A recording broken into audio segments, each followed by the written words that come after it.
Hier, à la cérémonie d'ouverture des journées des communes du Mali, le Premier ministre a rendu un hommage appuyé aux forces de défense et de sécurité. Choguel Kokala Maïga rappelle notamment qu'elles ont su redonner confiance aux Maliens. Suivant. Mesdames et messieurs, l'honneur me choisit ce matin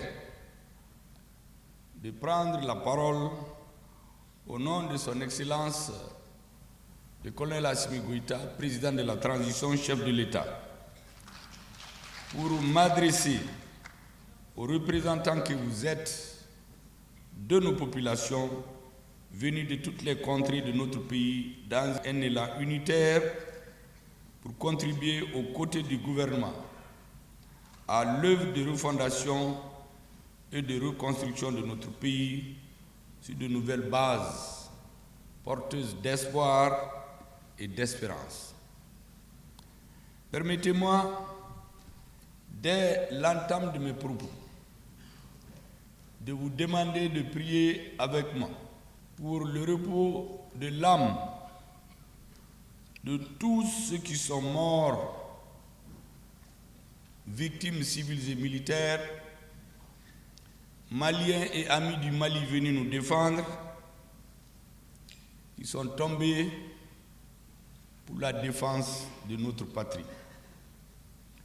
Je voudrais que vous priez avec moi de façon très spécifique pour le repos de l'âme de nos frères et amis récemment tombés sur le champ de bataille. J'ai l'habitude de dire aux militaires maliens que l'armée a rendu aux Maliens leur souveraineté, mais elle nous a rendu la confiance. Vous savez, la confiance, quand une nation la porte, rien ne lui est impossible. On avait perdu confiance en nous-mêmes un moment. On avait perdu confiance en notre pays. On avait perdu l'espoir.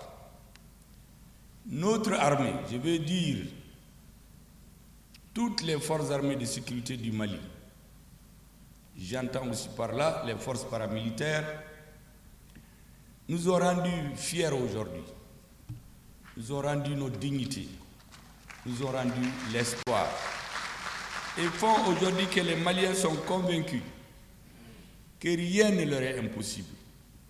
Rien.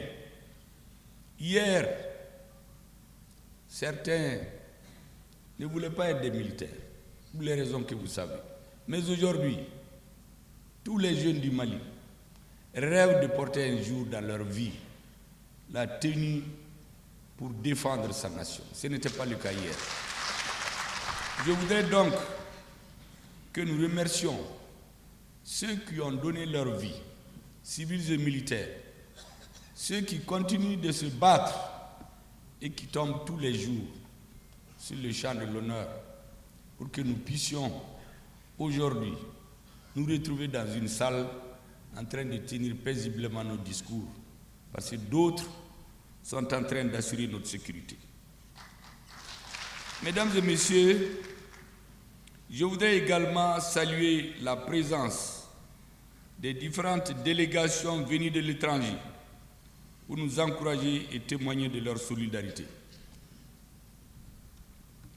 Car venir à nous par les temps qui courent est un acte de foi, un acte de solidarité, un acte d'amitié que nous apprécions à sa juste valeur. Mesdames et messieurs, j'adresse une mention particulière à Monsieur le ministre d'État, ministre de l'Administration territoriale et de la décentralisation, porte-parole du gouvernement, et à l'Association des municipalités du Mali pour l'initiative du présent événement et pour sa parfaite organisation.